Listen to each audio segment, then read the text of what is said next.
Hello, my darklings. It's me, Cherry. Thanks for coming back again. Welcome to the August edition of What Am I Listening To, where I go through the different artists that I listened to this month, typically broken out into different categories. This month we will have guitar-based and synth-based choices. So let's go ahead and start off with the guitar-based artists. First up on my guitar-based list is the band Drab Majesty with their release Modern Mirror. My personal standout tracks from this release were The Other Side and Dolls in the Dark. This is an LA-based alternative and neo-goth duo who have an uncanny way of making me sort of forget all of my worries. I played this release over and over again until I was blue in the face, so to speak.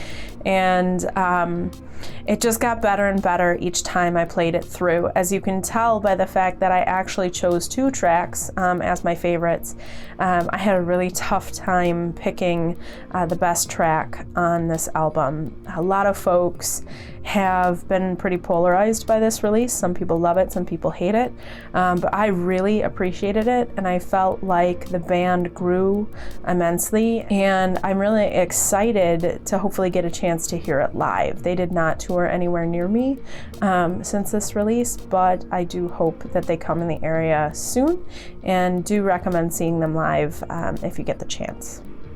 Next up on my guitar-based list is the band Pulo with their EP titled A Dark Belief, and my personal standout track from this release was the track Ermine Trout. This is actually a post-punk quartet that hails from Indonesia.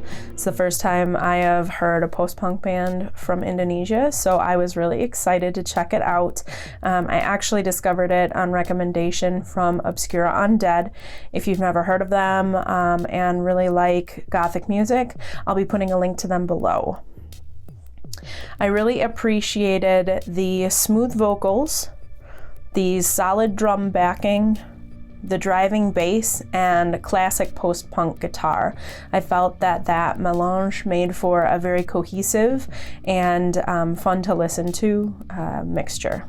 And this, while it was only an EP with 5 tracks, I felt it was an excellent release and really enjoyed listening to it from start to finish. Third and final on our guitar-based list is the band Ritual Howls with their release Rendered Armor, and my personal standout track was Devoured Decency. This is a Detroit-based post-punk trio. The styling really was evocative to me of a ghost town, Wild West, tumbleweed, desert, twangy guitar feel.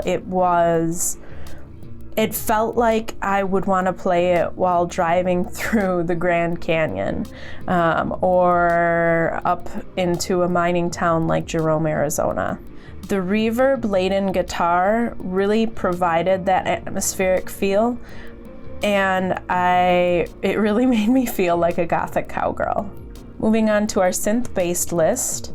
First up is one of my favorites, Velvet Acid Christ, with their new release, Ora Oblivionis, and my personal standout track from this release was Trash. This is an industrial dance group that has 2 core members, but obviously adds and subtracts as needed.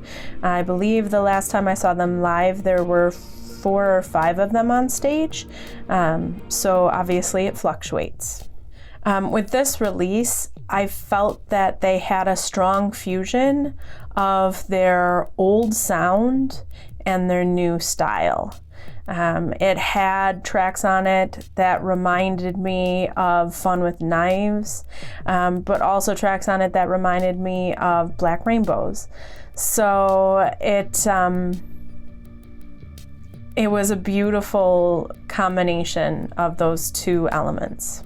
I also felt it was an extremely balanced release because there were some great upbeat dance tracks, but also some down-tempo chill tracks. And I always really appreciate that mixture of different styles on a Velvet Acid Christ release. Next up on our synth-based list is the band Hocico and their new release, Artificial Extinction. My personal favorite track from this release was Damaged. And this is an electro-industrial duo from Mexico City. Actually, one of the only electro-industrial groups that I know of that hails from Mexico. So that's pretty awesome. And if you ever get a chance to see them live, I highly recommend it. The last time I saw them was down in Chicago, and they actually reached out to the Hispanic Heritage Center in the area and had a bunch of traditional dancers in full garb come and do a ceremonial opening to the concerts, which was amazing to see. It really sort of set an energized tone for the concert. Their energy on stage is excellent. I actually just found out when I was researching that the two fellows in the band are actually cousins. So that's kind of cool that there's a family connection there. I felt like they took an opportunity with this release to explore and expand their sound.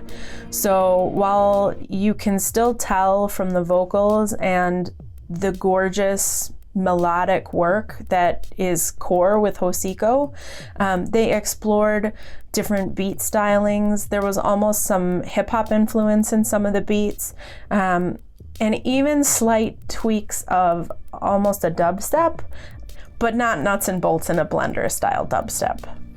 Next up on the synth-based list is the artist Trevor Something with his new EP Escape. And my personal choice from this release was the track All Messed Up. The only information we really have about the artist is that Trevor Something doesn't exist, and he doesn't exist in Miami, Florida.